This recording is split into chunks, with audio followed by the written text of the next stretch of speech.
नमस्कार, मैं हूं पवन त्यागी। ईडी पूरे देश के अंदर भ्रष्टाचारियों पर नकेल कसने के लिए ताबड़तोड़ एक्शन ले रही है। आप देख रहे हैं कि नोटों का जखीरा जगह जगह से बरामद हो रहा है। अब यह एक इत्तेफाक है कि जो भी भ्रष्टाचार में लिप्त नेता पाए जा रहे हैं वो या तो कांग्रेस के हैं, या तो आम आदमी पार्टी के हैं, या तो वो टीएमसी के हैं।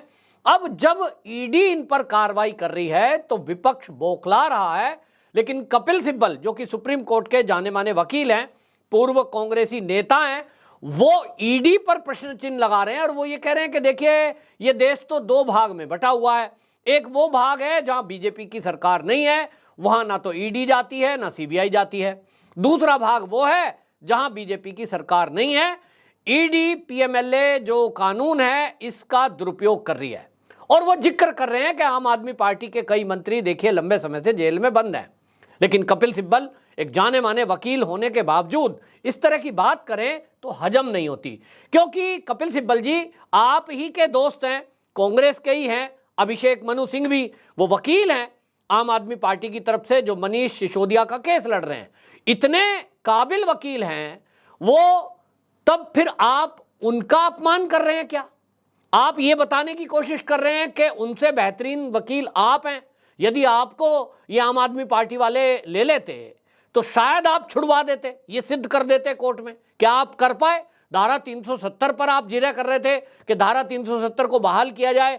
पूरी आपने ताकत लगा ली कि धारा 370 को फिर से बहाल करने के लिए सुप्रीम कोर्ट के माध्यम से आप ये सिद्ध कर पाए कि धारा 370 हटाना केंद्र की गलती थी। इसी तरह आप राम मंदिर के मामले में अड़े रहे और आपने पूरी कोशिश की कि यह सिद्ध कर दिया जाए सुप्रीम कोर्ट में कि राम जी का तो अस्तित्व था ही नहीं, ये तो काल्पनिक हैं। और आप कोर्ट का फैसला क्यों सुना रहे हो? हां, कभी आपकी तूती ऐसी बोलती थी जब कांग्रेस की केंद्र में सरकार थी, तब सुप्रीम कोर्ट में आप एप्लीकेशन लगाते थे कि चुनाव के बाद मिलोड फैसला दिया जाए, क्योंकि बीजेपी को कहीं इससे फायदा मिल सकता है कि राम मंदिर का फैसला अगर पहले आ गया। यह देश ने देखा कि आपकी उस एप्लीकेशन पर सुप्रीम कोर्ट एक्शन लेता था और चुनाव के पहले फैसला नहीं आया। तो तब आपका क्या कहना है? आप जब कांग्रेस की केंद्र में सरकार चल रही थी तो क्या उस समय आपके दबाव में सुप्रीम कोर्ट तक भी था? आपको लगता है कि अगर सुप्रीम कोर्ट पर केंद्र सरकार इस तरह से दबाव बनाकर फैसले पलटवा सकती है तो फिर आपको कल्पना लग रही होगी कि आज भी शायद वही हो रहा है। लेकिन ऐसा है नहीं, क्योंकि अगर ऐसा होता तो एक नेता के तौर पर, भले ही आपने कांग्रेस छोड़ दी, अब आप समाजवादी से राज्यसभा के सांसद हैं, आप सुप्रीम कोर्ट के जाने माने वकील भी हैं, आप तो सिद्ध कर देते कि साहब ये देखिए सुप्रीम कोर्ट को दबाया जा रहा है।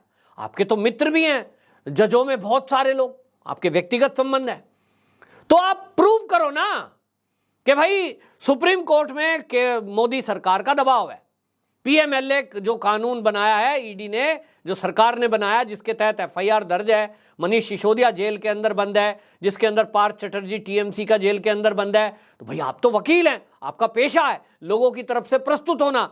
तो आपको शायद लग रहा होगा ये केस अभिषेक मनु सिंघवी पे गया तो भाई उसमें फीस मिलती है, मोटी फीस मिलती है, तो आप शायद या तो इसलिए कोशिश कर रहे हैं कि ये केस आपके पास आ जाए ताकि भाई आपका भी कुछ काम चल जाए। मैं इस बात में नहीं कहता हूं, लेकिन आपने जिस तरह से ईडी पर सवाल उठाया है, जिस तरह से बीजेपी पर आप सवाल उठा रहे हैं, आप अपना इतिहास भूल गए। अभी मोदी सरकार है तो भ्रष्टाचारियों पर नकेल कसी जा रही। अब आप बताइए मुझे कपिल सिब्बल जी, क्या दिल्ली में जो ये मंत्री जी पकड़े गए हैं, जो कोर्ट में जिरह चल रही है, अभिषेक मनु सिंघवी कोर्ट में हर दलील रख रहे हैं, क्या ये घोटाला नहीं हुआ है? आप ये कह सकते हैं दिल पे हाथ रख के? एक वकील छोड़ दीजिए, एक आप दिल्ली के नागरिक होने के कारण, और आप दिल पर हाथ रख कर बताइए कि क्या अगर ये शराब नीति है, ये आबकारी नीति इन्होंने बनाई थी, जो सवाल पूछते हैं बीजेपी वाले कि अगर ये बढ़िया थी, इसमें कोई घपला नहीं था, तो वापस क्यों ली?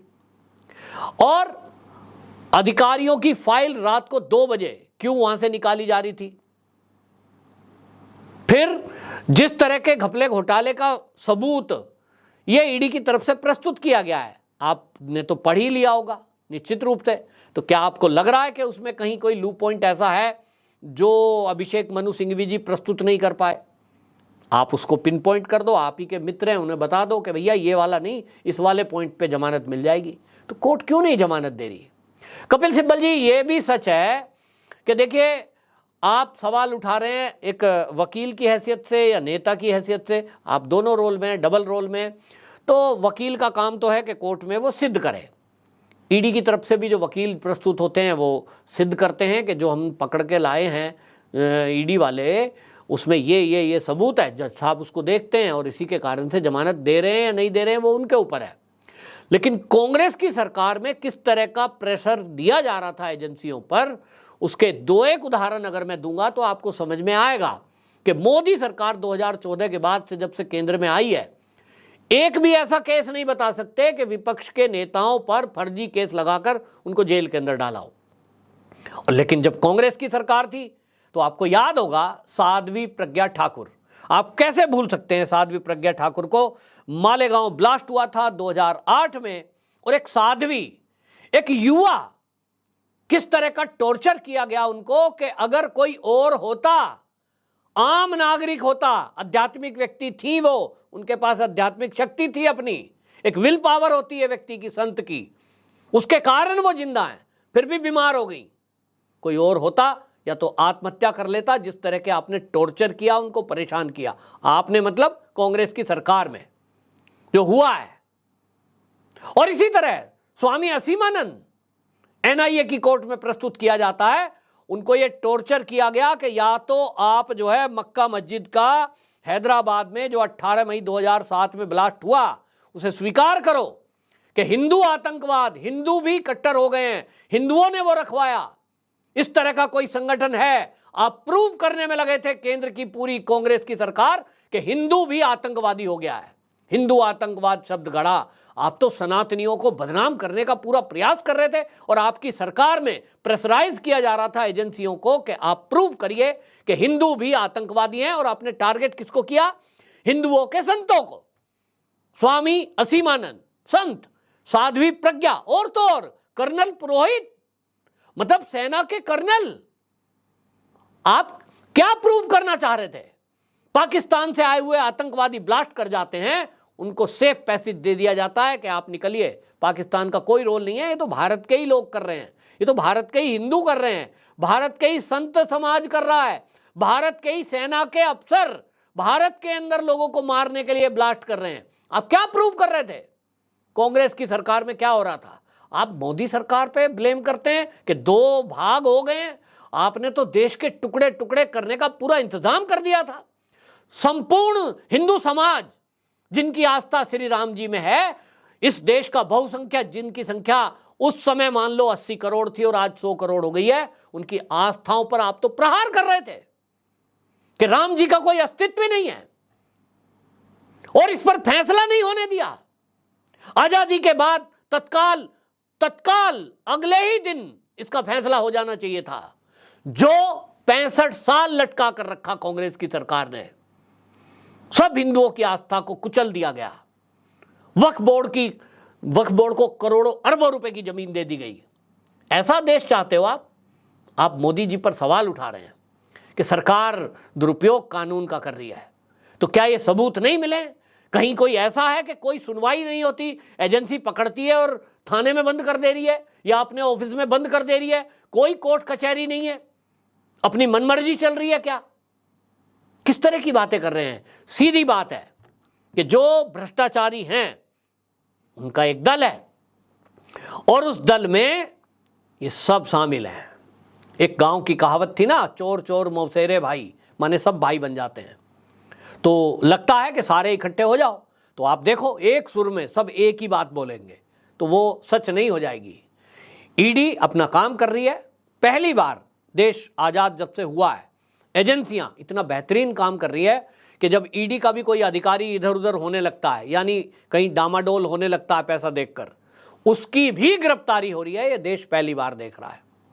पहले तो नेता ही सेटल हो जाया करते थे, लेकिन आज केंद्र की जो मोदी सरकार है वो ना बिकेंगे ना झुकेंगे वाले ट्रेंड पर चल रही है। और इसलिए अधिकारियों को भी ये पता है कि जब ऊपर मंत्री जो बैठे हैं अमित शाह जी, गृह मंत्री, जब वो 1 रुपया किसी से ट्रांसफर पोस्टिंग का कोई इस तरह का नहीं लेते नौकरी पे, नहीं तो आप सोचिए आज मोदी जी को 9 साल से ऊपर होने को आया, अभी तक आरएसएस के कार्यकर्ताओं को भर्ती कर देते। जिस तरह से आप आरोप लगा रहे थे, राहुल गांधी तो बिना भर्ती करे ही आरोप लगाते हैं, सबको फिट कर देते, बीजेपी के कार्यकर्ताओं को भर्तियां कर देते, जैसा कांग्रेस करती आई थी अपने शासनकाल में। कोई पूछने वाला नहीं, कोई बताने वाला नहीं। तो एक ईमानदार सरकार काम कर रही है, ईडी एजेंसियां अपना काम कर रही हैं, उसको धन्यवाद देना चाहिए। लेकिन आप इस तरह की बातें कर रहे हैं कि कानून का दुरुपयोग हो रहा है, पकड़ा तो वही जाएगा ना कि जो भ्रष्टाचारी है। आप कहते हो बीजेपी राज्य में, जहां बीजेपी की सरकार है या उनके नेताओं पर छापेमारी नहीं हो रही, तो क्या कांग्रेस की सरकारों में ऐसा किया था कि जो आतंकवादियों से कहीं कनेक्शन था, देश के टुकड़े टुकड़े वालों से कोई कनेक्शन था, इस तरह की एक्टिविटी में आपके सहयोग में जो पार्टियां थी, उन सब पे कोई कार्रवाई आपने की? उस समय का कोई उदाहरण बताएं, तब फिर आप सरकार पर, मोदी सरकार पर सवाल उठाएं। बहरहाल दिखाई दे रहा है कि भ्रष्टाचार पर जो ये प्रहार मोदी सरकार में हो रहा है, इससे किस तरह से ये विपक्षी पार्टियां बौखलाई हुई हैं। कपिल सिब्बल भी उन्हीं के साथ खड़े होने का काम कर रहे हैं, जबकि वकील हैं, इनको अच्छे से पता है कि जो बचाव पक्ष है उसने क्या तथ्य प्रस्तुत किए, जो ईडी का वकील है उसने क्या जिरह में सबूत प्रस्तुत किए, अच्छे से जानते हैं। लेकिन जानते बूझते उस तरह की बात करना जिससे देश में भ्रम पैदा हो, यही शायद कांग्रेस और विपक्षी पार्टियों के नेताओं का एक सूत्री कार्यक्रम है। झूठ फैलाओ, भ्रम फैलाओ, देश की जनता की वोट ले लो और फिर नेता बन जाओ, पावर गेन करो और फिर अरबों करोड़ों का घोटाला करो। लेकिन अब जनता मूर्ख नहीं है, जनता अच्छे से जानती है, समझती है कि ये कौन कौन नेता ऐसे हैं जो देश को लूटने में लगे हैं और कौन नेता ऐसा है जो कहता है कि जिन्होंने लूटा है उन्हें लौटाना पड़ेगा। अपनी राय जरूर देना और वीडियो को शेयर जरूर करना। वंदे मातरम।